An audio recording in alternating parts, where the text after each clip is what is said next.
Ha empezado el sínodo de la sinodalidad y estos primeros días está desarrollándose en medio de un silencio informativo completo, tal y como ha pedido el Papa. Veremos lo que pasa más tarde. Pero el sínodo ha venido precedido por una cierta tormenta. Un grupo de 5 cardenales ha presentado unas preguntas a Doctrina de la Fe, unas preguntas, unas dudas, los dubia, la palabra es latina. Estas preguntas han sido contestadas por el Papa con la firma del prefecto de Doctrina de la Fe, pero no han satisfecho a los que las hicieron, que han vuelto a replantear sus preguntas hasta ahora sin respuesta. Y también ha habido otro cardenal, el prefecto, el arzobispo emérito de Praga, el cardenal Duca, que ha presentado a su vez su propia pregunta, que sí ha sido contestada, como las anteriores, pero no sabemos si habrá contrapregunta por parte del cardenal Duca.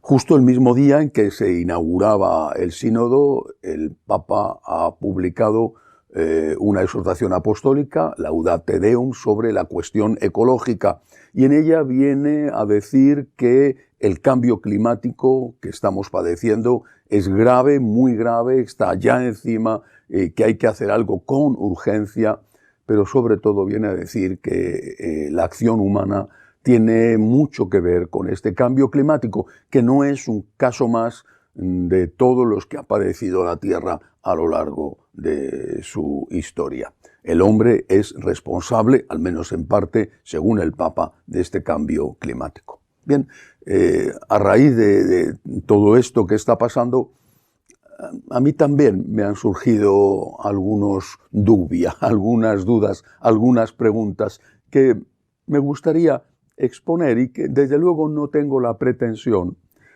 de que nadie me las conteste, no van dirigidas a una persona concreta, y no tengo ningún derecho ni siquiera a que me las contesten, pero confieso que muchas veces me hacen sufrir. Y estoy también convencido de que no soy el único cura que se ha hecho estas preguntas, que tiene estas dudas y que tiene estos temores. Vayamos por la primera. Se dice que los divorciados vueltos a casar sin haber conseguido la nulidad y sin estar viviendo en abstinencia sexual, que los divorciados vueltos a casar podrán comulgar si ellos en conciencia, haciendo su discernimiento, teóricamente con un sacerdote, en la práctica la mayoría de ninguna manera, si ellos en conciencia deciden que pueden comulgar. Bien, en función de su discernimiento, en función de su conciencia, ellos pueden recibir la comunión. Y ahí viene mi pregunta. ¿Y si el sacerdote no está de acuerdo? ¿Y si el sacerdote está convencido en conciencia de que no hay motivos suficientes para que esa pareja, ese matrimonio o uno de ellos pueda comulgar? ¿Se verá obligado el sacerdote a dar la comunión en contra de su conciencia? Y por lo tanto, si para el sacerdote dar esa comunión implica participar en un sacrilegio, ¿será obligado el sacerdote a participar en ese sacrilegio? ¿Tiene el sacerdote derecho a hacer su propio discernimiento? ¿Tiene el sacerdote derecho a tener conciencia? Al laico se le da el derecho al discernimiento y el derecho a obrar según su conciencia. ¿Se le da al sacerdote derecho al discernimiento y derecho a obrar según su propia conciencia? Y si se admitiera que el sacerdote individualmente puede negarse a dar la comunión, ¿será obligada la parroquia a que alguien dé la comunión a esas personas, aunque el párroco no quiera hacerlo? Pongo un ejemplo, y yo creo que es un ejemplo que quizá a algunos no les parezca adecuado, pero a mí sí me lo parece. Imaginemos un médico que no quiere participar en un aborto. La Iglesia siempre ha defendido que hay que respetar la objeción de conciencia del médico. ¿Somos nosotros los sacerdotes menos que los médicos cuando para nosotros la Eucaristía es, como debería de ser para todo católico, pero a nosotros que es algo vital?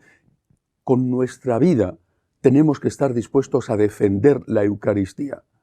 Si a un médico se le respeta el derecho a la objeción de conciencia, ¿no debería respetarse a un sacerdote el derecho a la objeción de conciencia para no participar en algo que considera que es un sacrilegio?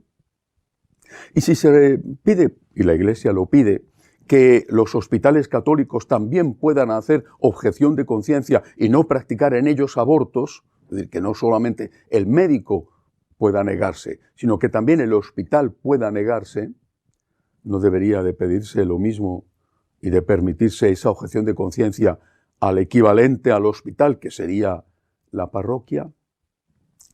Primera duda. Segunda, ligada a esta. ¿Y el resto de las parejas irregulares? Los novios que viven juntos sin casarse. Las parejas homosexuales o heterosexuales que conviven y tienen relaciones maritales y que deciden, según su propia conciencia, que pueden comulgar. En cualquier momento, un día especial o todos los domingos. Ellos deciden, haciendo uso de su discernimiento, que eso no es pecado para ellos y que pueden comulgar. Si el sacerdote sabe, porque si no sabe, no puedes negarte porque no conoces cuál es la situación del que viene a recibir la comunión. Pero si el sacerdote sabe y conoce, ¿estará obligado a dar la comunión a personas que él sabe en conciencia, en su conciencia, sabe que están en pecado mortal? ¿Estará obligado el sacerdote a participar en un sacrilegio? Y si el sacerdote se negara, ¿qué le ocurriría? ¿Un castigo por parte de sus superiores? ¿La reducción incluso al estado laical o al menos la suspensión a divinis? El sacerdote que se niegue a dar la comunión a una pareja que convive sin casarse, ese sacerdote será castigado. ¿Será esto lo que ocurra? ¿No tendremos, repito, derecho a la objeción de conciencia? ¿No tendremos derecho a tener conciencia? ¿No tendremos derecho nosotros a poder discernir? Bendición de parejas homosexuales o heterosexuales, pero que conviven sin casarse, no ya la comunión, sino la bendición. Si la Iglesia permitiera esa bendición a las parejas que conviven sin casarse y el sacerdote no pudiera en conciencia dar esa bendición porque considera que se puede bendecir a la persona, pero que no se puede bendecir un estado y una situación que para el sacerdote y para la Iglesia hasta ahora mismo es un pecado, ¿el sacerdote podría negarse a la bendición o sería castigado si se negara? Más dubia. Imaginemos que se aprueba y se acepta el diaconado femenino. No digo que vaya a ocurrir en este sínodo. En este sínodo, ya lo he dicho varias veces, no pienso que se apruebe nada porque es la primera parte de un sínodo a 2 años. Puedo equivocarme, pero es lo que opino. Pero si llegara el día en que se aprobara el diaconado femenino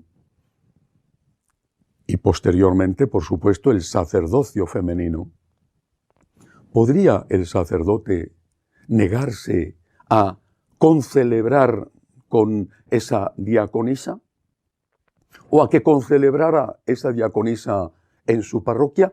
Porque considera que, siguiendo la tradición de la Iglesia, no se puede dar el sacerdocio o el diaconado femenino, que es el primer grado del sacerdocio, no se puede dar a una mujer. ¿Sería castigado el sacerdote que se negara a ello y que se negara a tener diaconisas en su parroquia?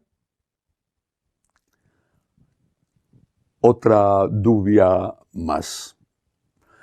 Se dice que las conclusiones de un sínodo se van a convertir en magisterio ordinario. Por lo tanto, con el permiso, la aprobación del Papa o incluso sin la aprobación del Papa.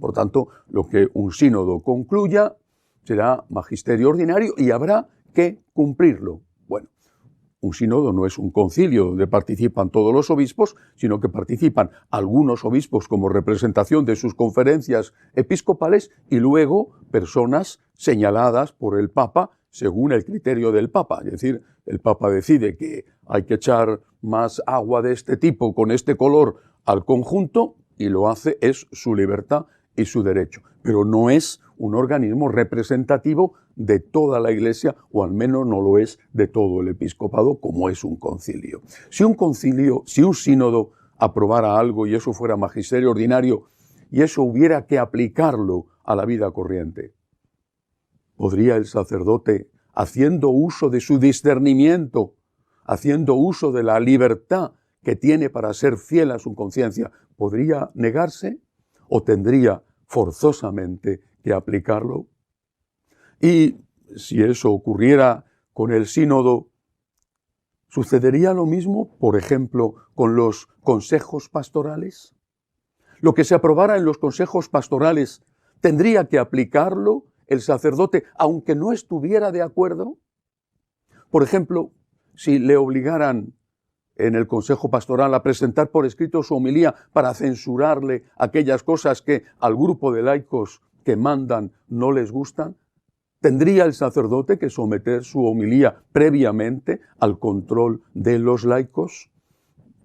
Podría haber casos en que los laicos fueran conservadores y el sacerdote no, pero tal y como se ha visto hasta ahora, lo más probable es que sucediera lo contrario. Bueno, estas son mis dudas. Tengo más, pero yo creo que por hoy es suficiente. Repito, las hago sin el ánimo de molestar, solamente para exponer algo que me preocupa, que a veces me atormenta y que estoy convencido de que no solamente me preocupa a mí, sino que hay muchos sacerdotes que también están preocupados y así los laicos pueden entender lo que estamos pasando, muchos sacerdotes, las dudas que tenemos, el sufrimiento que tenemos. Pero mañana sábado es la Virgen del Rosario.